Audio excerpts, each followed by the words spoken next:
por que você se casou. Você sabia que tem gente que se casa por causa de dinheiro? Você sabia que tem gente que se casa por causa de sexo? Você sabia que tem gente que se casa por causa de carências emocionais? Deve ser por isso que 80% para cima dos casamentos hoje no Brasil dão em divórcio. Porque não entende a prioridade do casamento. O casamento é uma instituição criada por Deus, que em primeiro lugar ela é espiritual, em segundo lugar ela é sentimental, e em terceiro lugar é sexual ou carnal. Mas qual é a motivação primária do terceiro para o primeiro? Há uma inversão de valores e de papéis. Você já parou? Eu vou fazer a pergunta de novo. Você se casou por quê? Ou para quê? Eu vou dizer para você que a Bíblia dá um motivo do casamento.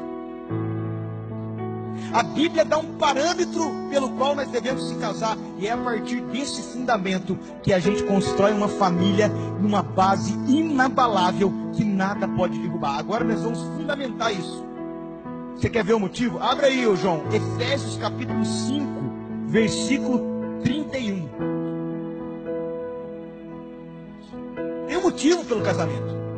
E se nós não entendemos o motivo e não vivenciar isso como prioridade, não adianta nada. Olha aí. Por essa razão, olha como é que começa o versículo. Como que começa?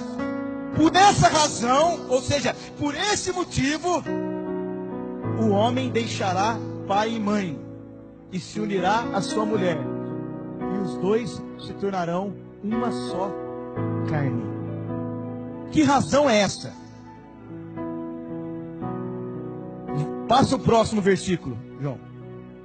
Olha o motivo aí. Este é um mistério profundo.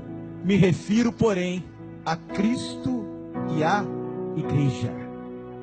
E olha no verso 30, ele está falando assim, ó, no qual constituiu Cristo e a igreja, que é o seu corpo.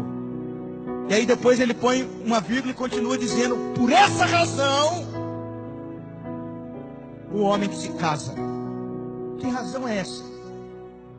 Se você olhar o contexto, nós estamos falando do propósito eterno de Deus. Sabe qual é o propósito eterno de Deus? O reino de Deus, a igreja e o cabeça que é Cristo.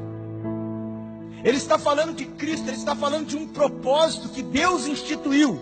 E aí ele põe um parênteses no meio dizendo, por essa razão o homem vai deixar o seu pai e a sua mãe, e ele vai unir a sua mulher, e os dois vão ser uma só carne. Então o casamento tem um motivo, cumprir o propósito em Deus. Então começa a pegar isso que eu vou te dizer. Casamento não é para suprir carência, é para cumprir propósito. Casamento não é para estabilizar a vida, é para cumprir um plano estabelecido por Deus. Quando a gente entende que há um motivo em Deus que sustenta a minha relação, eu nunca mais desisto do meu casamento por causa do sofrimento. Sabe por quê? Porque dentro de Deus, os sofrimentos do tempo presente não hão de se comparar com a glória que há de ser revelada em nós.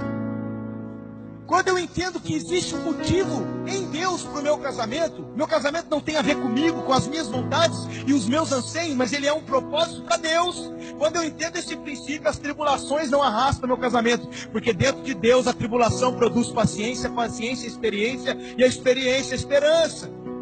Quando eu entendo que há um princípio, um propósito no casamento, as minhas fraquezas não me distanciam da minha esposa, porque nas minhas fraquezas o poder de Cristo se aperfeiçoa sobre mim.